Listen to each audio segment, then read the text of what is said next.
Hey, Dylan Edwards, you better be lucky I'm a solid dude, bro. There are people who's part of this Boulder family who do not like you. Let's just say strange things people started talking about as far as you and your woman. I don't even know if you have a girlfriend, and I don't care about salacious news like that. I kind of stopped the misinformation from coming out there, and this video is not even really about that too. I'm letting you know that part before I go in on this video. You can see that, bro, they send us everything, Dylan. But I'm gonna stick to you, man. You wasted a sophomore year that could have been remarkable for you at Boulder. Does Kansas State have better offensive linemen than Boulder, Colorado linemen? Yes. Colorado does not have the same linemen that a Kansas State have. In fact, Kansas State quarterback Avery Johnson is a complete waste of space, if we're being for real. I've seen enough from this kid. He's not it. And next year is going to be worse for him because he doesn't have a running back such as a DJ Giddens. Chris Kyman fumbled the play because I thought Chris Kyman really took you because he wanted to utilize you. He mismanaged you for the entire year. He didn't use you the right way. But that's the problem with a lot of you brothers. You go to these Mayo community leaders and you think you're going to be more favorable with these organizations, but they look at you as a token piece, something to sort of like a EI hire or whatever, that type of, but not to that extent. It was more because you were affiliated with Coach Prime. You were affiliated with Deion Sanders, so it was something nice to have back because you once committed to Kansas State. You decommitted when Coach Prime took the job over there in Colorado. It was more advantageous for you to go to Colorado because Deion used to coach you. Deion handled you and Pop Warner. He's good friends with your dad. I don't even know if y'all still good friends because one thing about Deion, I love what he's. I wish I was doing one of my edit videos, but these videos ain't edited. I remembered when he said, with emphasis, that when people get mad at you and they tell you how they feel about you, that's exactly how they feel about you. He said he don't forget that. He keeps that ingrained in the head, bro. Like, so for Coach Prime to see the way the way Dylan Edwards behaved, I'm gonna explain to y'all why it's unacceptable. Uncle nearly even put his credibility on the line, and people tried to make excuses for Dylan when he announced he was transferring. And then who announced they was transferring too was Alton McNo-Skills. Uncle nearly came out of nowhere to let the world know that this is not true at all, that something happened to Dylan and we did something wrong, so this is why he transferred. He was scared of competition. Charlie Offerdahl, when you're scared of a walk-on like Charlie Offerdahl, it told me everything about Dylan Edwards. Then we had a freshman running back who came to the university. You got scared and you left.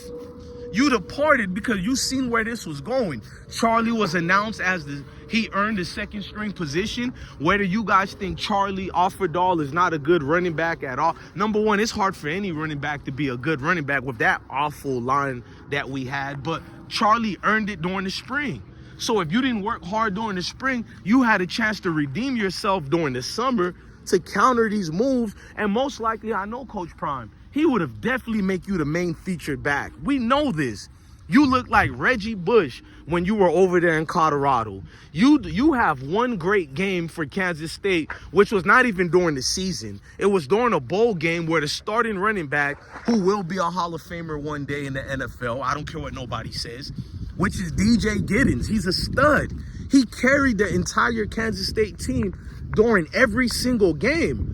Your best friend, Avery Johnson, is hot garbage. But I digress from that. Let's continue forward, bro. Uncle Neely said not only that, you didn't let anybody know, and even months afterward, you didn't speak to anybody. You just left. Like you got chased out or something.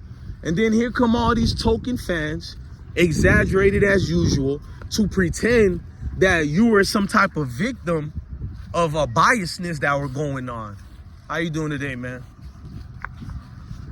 So the biasness that was going on with the collective that claim to be Colorado fans, that you're saying you want to be on a better team. This is your words, Dylan. to the Mayo reporters, you guys, the brothers are always trying to look like a victim, bro. You go to the Mayo reporter and you go, I just want a better team, like a puppy dog who's lost. I just want a better team, and I just needed my chance. You know, I want better quarterback play, you know, just where I fit at. Like, whoa, like, okay, calm down, Cinderella.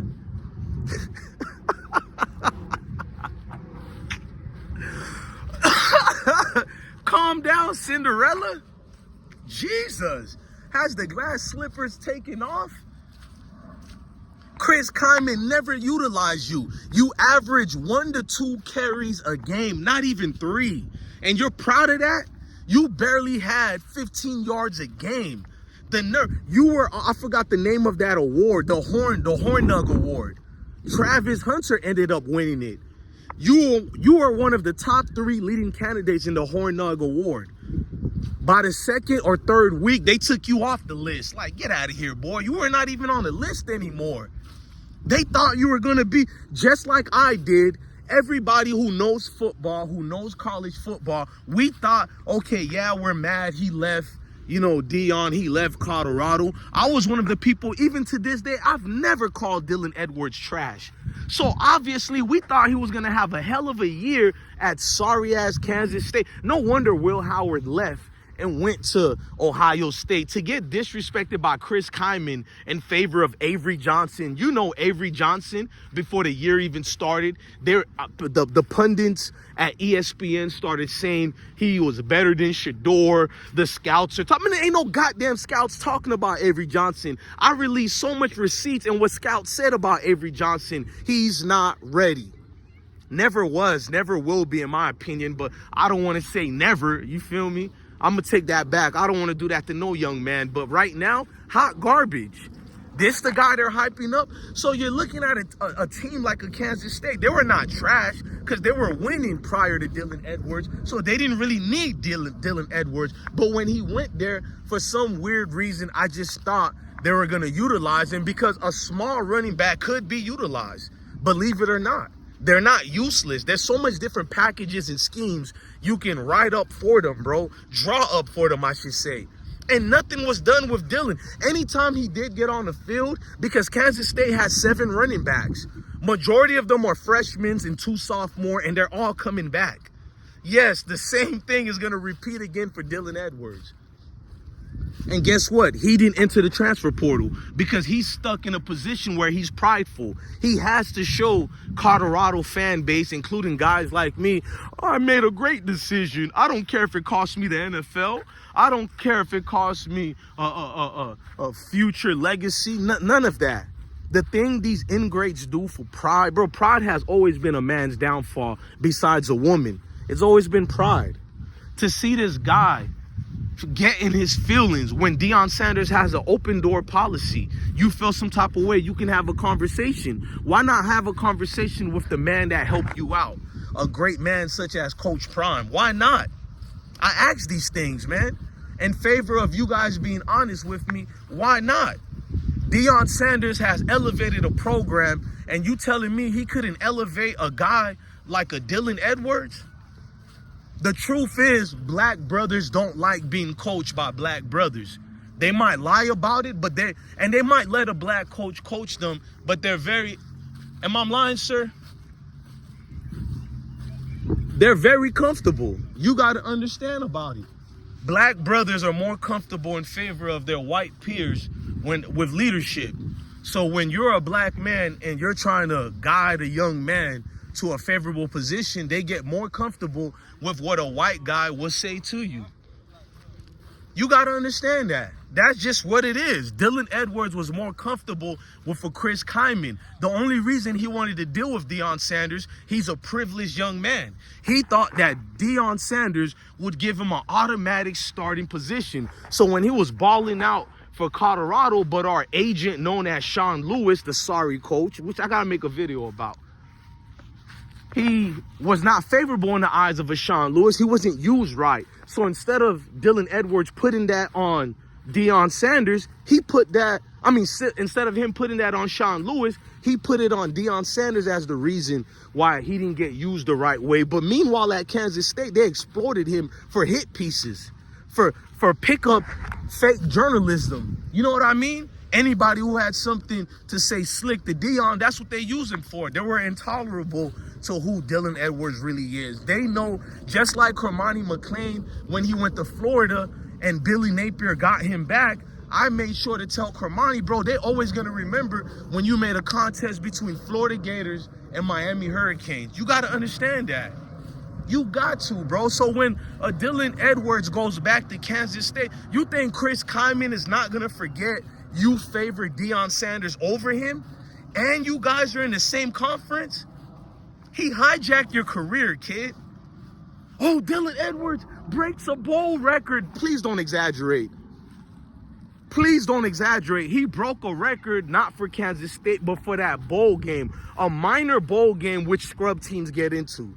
I would have been mad if Colorado got invited to that whack bowl. Let's not do this, bro. Majority of their players didn't even decide to play in that bowl game. So when the JV team balls out and one of the studs stands out, we now accredit him more than a varsity star player who's actually outperforming the performance of what the JV player did? Jesus Christ, bro. And it's hard to argue with people who don't really follow the sports of football. They haven't been watching Dylan Edwards over the years. They haven't been following anything he has. They're not in tune. And these are the people who are crying, leave the kid alone. A grown man. I was younger than Dylan Edwards when I was in Iraq. I don't want to hear about this dude being a kid, man. It's like Deion Sanders when they prayed for Travis Hunter. And I'm like, y'all got a whole dude on y'all team with cancer and we praying for Travis Hunter because he can't control his woman? Make it make sense, bro. At the end of the day, illogical reasoning is the excuses we make for people, bro. You can only enable this type of behavior regardless of what you're trying to tell me. Dylan Edwards was used as a hit piece, token piece, just everything for what? The critics? I don't want to use that word haters because using hater too much could be something weird. You have to have a new vocabulary to use. It's basically people who subject themselves towards what you guys have to say or what they don't like, so they find these excuses. Dylan Edwards was the perfect excuse to judge the coaching career of Deion Sanders. You can't tell me any difference. Perfect excuse. So now a lot of people who don't like Deion, they pretend to be Dylan Edwards supporters. They don't know anything going on with Dylan Edwards right now. My videos, I have, if anything, Dylan Edwards should get on his knees and tell me thank you for making him relevant. You understand what I'm trying to tell you? Adhere to the words I'm telling you. He should get on his knees and say thank you, DJ Bless One, because nobody, I'm telling you guys, I cover sports and hip hop. I looked everywhere. Nobody talked about Dylan Edwards throughout the year.